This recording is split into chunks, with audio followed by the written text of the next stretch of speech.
Здравейте!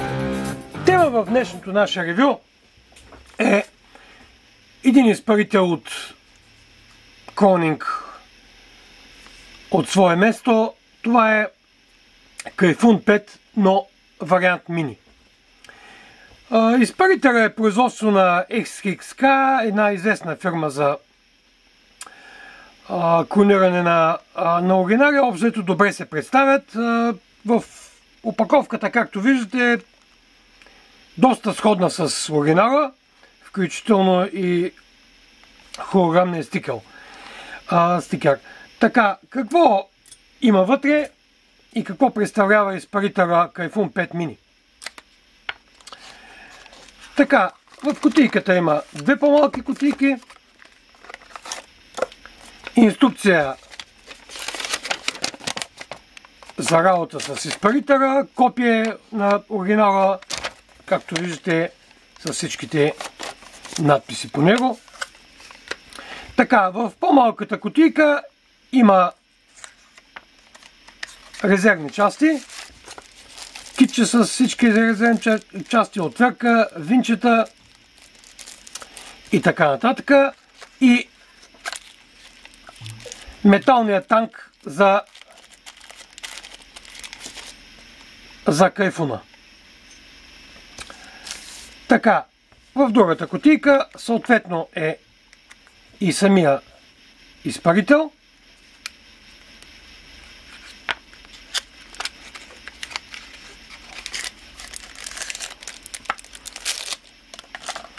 Така, ето го изпарителя Кайфун 5 мини. Какви са основните разлики между нормалния Кайфун и Кайфун 5 мини? Размера, разбира се. Тук са 3 мл обем и 4 мл с металния танк. Тук са 4 мл обем и 5 с металния танк. Изпарителът е досуш както нормалния размер на Кайфун 5, просто е малко по-малък. Откъде са взети нещата? Нека да разгледаме малко по-подробно. Дрипката най-напред. Дрипката е по-къса в ето тази част. Съответно, двата накрайника, пластмасовите, които са като накрайник на дрип типа, са абсолютно еднакви. И като размер, и като вид. Така, значи единия път идва от малко по-късия дрип тип. Горна капачка.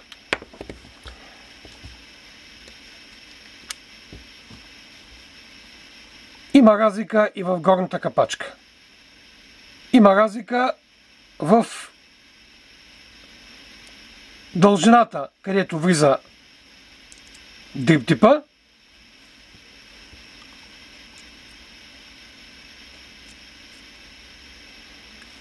Има малка разлика и в слагането на опръстена. Както виждате, тук опръстена е малко по-надолу от края, а тук опръстена е на самия край. За скъсяване на размера. Като резба също има малка разлика в резбата. Тук резбата е една витка по-къса.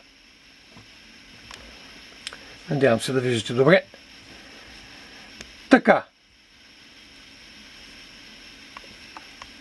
Продължаваме с резервуара.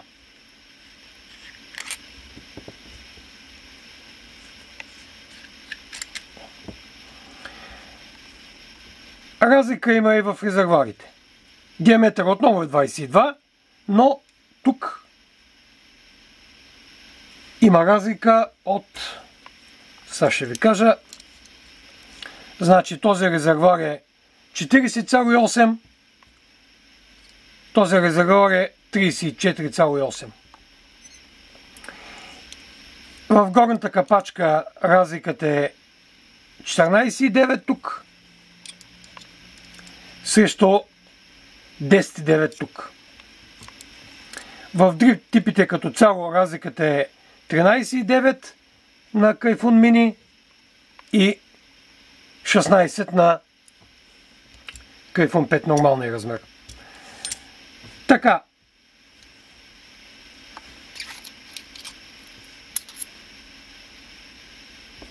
Ето и резервоара разглобен.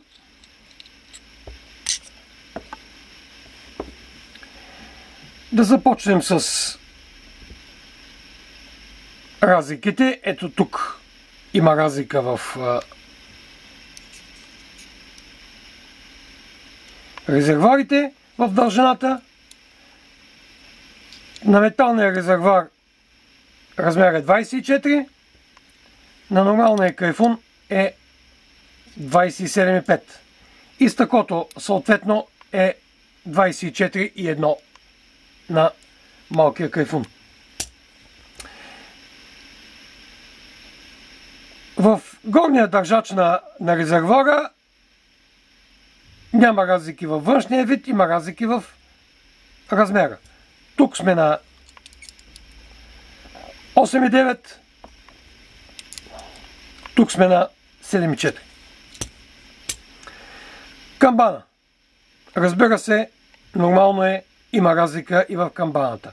Значи най-напред тук гривната е по-голяма, долната тук е по-къса и самата камбана като цяло е малко по-ниска. Тоест изпарителната камера е една идея по-къса. Така, тук също опоринга падна. Тук в резбите тази резба е малко по-голяма, но съответно и тук имахме една витка в повече. Така, това бяха тези части. Сега да видим и по-важната част, базата. Така, има ли разлики в базата? Разбира се, има. Малка разлика, но тя съществува. Ето искам да хвана и този размер. Това е 7,5.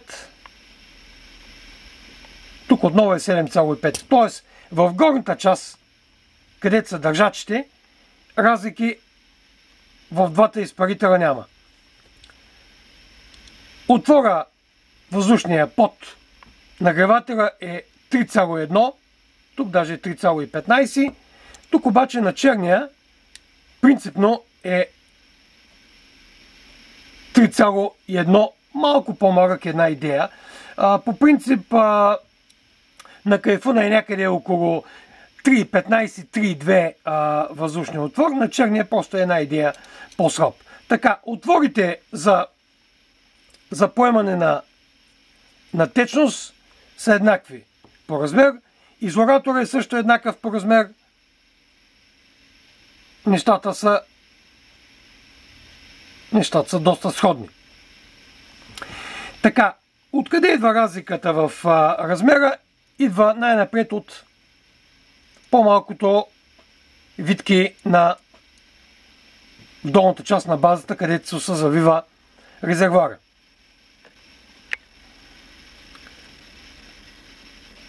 Тук на нормалния те са малко повече. И долната гривна, тази, чрез която регулираме въздуха, съответно е една идея по-широка. Една идея, имам предвид, на Кайфун Минито е 9 мм, на нормалния Кайфун е 9,9, около 10 мм. Така, да разглобим и долната част.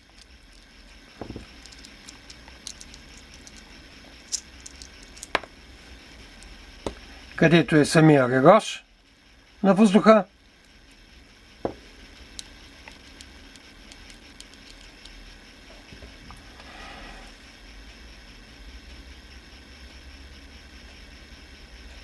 Двете части са външно идентични, но все пак има минимални разлики, които виждам. Ето, например, дебелината е 1,6 тук, а тук дебелината е 1,2. От каквото са могли, са съкръщавали момчетата. Така, казахме за долната гривна, че е по-къса. Малко отворите са за въздуха са същите. Даже на Кайфун Минито имам усещането, че сякаш отвора тук израза е малко по-голям. Една идея. Така, самите бази, ето ги едно до друго.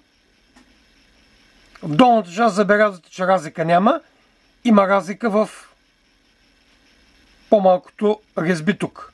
Оттам е намален и съответно размера. Така. Това какво означава? Това означава, че при сглобяваме, тук пак да кажа, ако сте го разглобили, как може правилно да го монтирате, избирате си примерно двете големи дупки да бъдат тук на отвора за въздуха. Двете големи дупки ги сглобяваме. Вземаме капачката, виждаме къде са четирите точки и я слагаме съответно срещу тях. И сме готови. Разбира се, може да изберете всякаква друга комбинация, в която сте сигурни, че няма да сбъркате. Но така се позиционира. Сега да сглобим резервуара. Сглобката и направата на SHK е добра. Резбите са чисти. Няма остатъци от мърсотия вътре. Общо взето добро изпълнение, с което те се сравят, разбира се. Така. Знаем, че максималният брой, на който врътки, на които може да отворим резервуара при отваряне и затваряне на притока на течност, в нормалния Кайфун бяха 4. 4 завъртания максимално. Да видим колко са тук. Стягаме въздуха срещу надписа. Един оборот. Втори оборот. Трети оборот. И мисля, че тук приключихме. След четвъртия оборот тук се показва и още малко и това изриза. Значи, за плътно отваряне на течността на Кайфун 5 версия мини, 3 оборота са достатъчни. Също така може да следим и кога ще се покаже тук край на резервуара. Ето пак завивам до край. Надписа срещу въздушния отвор. Един оборот. Втори оборот. Трети оборот. И от тук нататък трябва да сме внимателни. Защото на четвъртия оборот вече се държи на много малко и цялото почва да играе. Така че 3 оборота, както казах, са достатъчни. Като цяло в самото функциониране на двата вида Кайфун 5 няма съществена разлика, но все пак заради размера имайте предвид, че паровода тук е по-къс и съответно парата ще е по-топла, което за някои потребители може да е важно. Една идея е по-късо, но все пак е една идея по-топла парата заради близостта до изпарителната камера. Това е така съвсем за любителите на подробностите. Така, дърпаме този Кайфун. Ще ви демонстрираме стоманения танк. Въпреки, че няма какво толкова да се демонстрира, но все пак оринга да не пропуснем.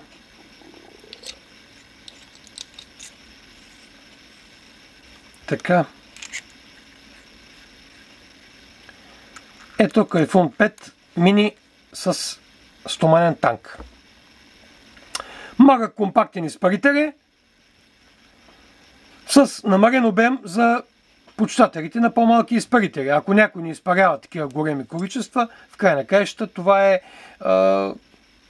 добро решение. Така, още нещо да ви кажа. Когато първия път отваряте изпарителя и монтирате нагревател и го заливате с течност, тези два оринга е хубаво да бъдат леко намазани с течност, защото при първото завиване на резервуара гумените оринги може да ги скъсате.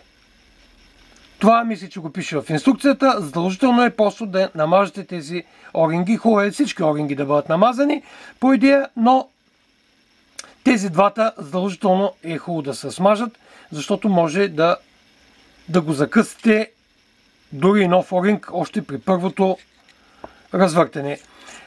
Така, някакви особени забележки към Кайфун 5 версия мини нямам. Тая част, разбира се, винаги стягате хубаво, защото когато въртите и развивате резервуара, да не се получи инфекция, да се разглоби резервуара и да останете с отцапани ръце. Така, това беше от мен, от Smoking Maniac, за изпарителя Кайфун 5 версия мини. До скоро виждане!